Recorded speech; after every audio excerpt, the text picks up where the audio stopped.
तो उसको थोड़ा सा रोकना पड़े। तस्मात् शास्त्रम प्रमाणम ते कार्याकार्यो व्यवस्थितो। यदि प्रणव लगा हुआ है और नमो नमः तो फिर रोकना चाहिए। शौचालय में जब हम अपवित्र दशा में हो तो मंगल में भगवान का नाम स्मरण करना चाहिए और जे ही आचमन करके पवित्र हो करके तो फिर चलना।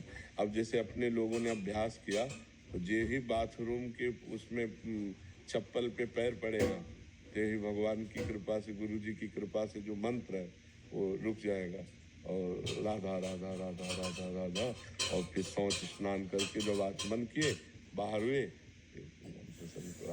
लघु शंका के लिए और शौच के लिए दो जगह नाम जरूर चलाना चाहिए। मानसिक देने के लिए करना चाहिए। थोड़ा देर नाम का स्वाद ले लेते हैं थोड़ी देर नाम का स्वाद अपने तो जैसे दूध के ना खोया बर्फी पेड़ा ये तो अपने साधना के भी स्वाद है। थोड़ी देर वाणी जी का पाठ कर लिया, रामचरितमानस है, भागवत है, ग्रंथों का पाठ कर लिया, थोड़ी देर नाम कीर्तन का, थोड़ी देर नाम जप का, अधिक समय मंत्र जप का, यही हमारी पूरी दिनचर्या है।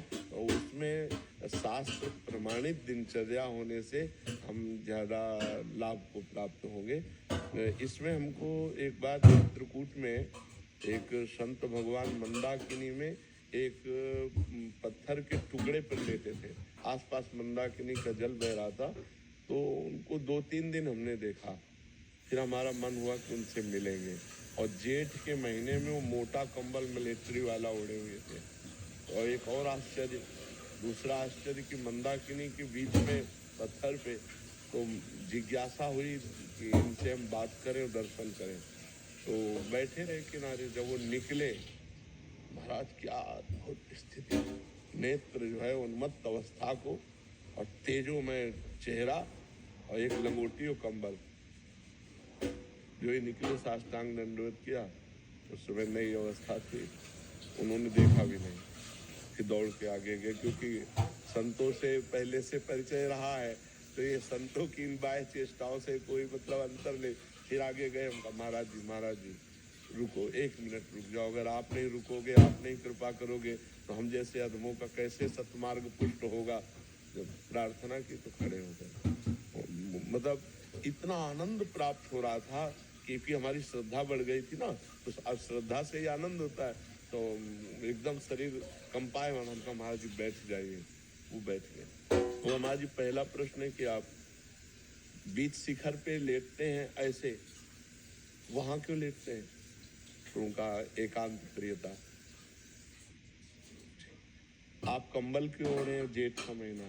उनका अभ्यास। उनका महाराज जी कुछ अपने मन से आप बता दीजिए। तब उन्होंने ये विषय बताया था कि जो गुरु मंत्र है वो अपवित्र दशा में न जपा जाए, नहीं तो कामोत्तेजना पैदा कर देगा। उनके वचन थे कि उन्होंने कहा कामोत्तेजना पैदा कर देगा यदि अपवित्र दशा में जपा जाए, तो वो विकारात्मक भाव पैदा कर देगा। तो यद्यपि हमने ये कहीं पढ़ा नहीं, लेकिन संत वचन और पढ़ा ये मनुस्मृति आदि में है कि अपवित्र दशा में जो उसमें प्रणव हो, नमो नमः हो, ऐसे मंत्रों का उच्चारण न किया जाए। तो शौचालय और बाथरूम में 2 जगह नाम का स्वाद लिया जाए। अब जैसे अभ्यास है तो वो जोर करता है, जो हमारा निरंतर का अभ्यास है वो जोर करता है।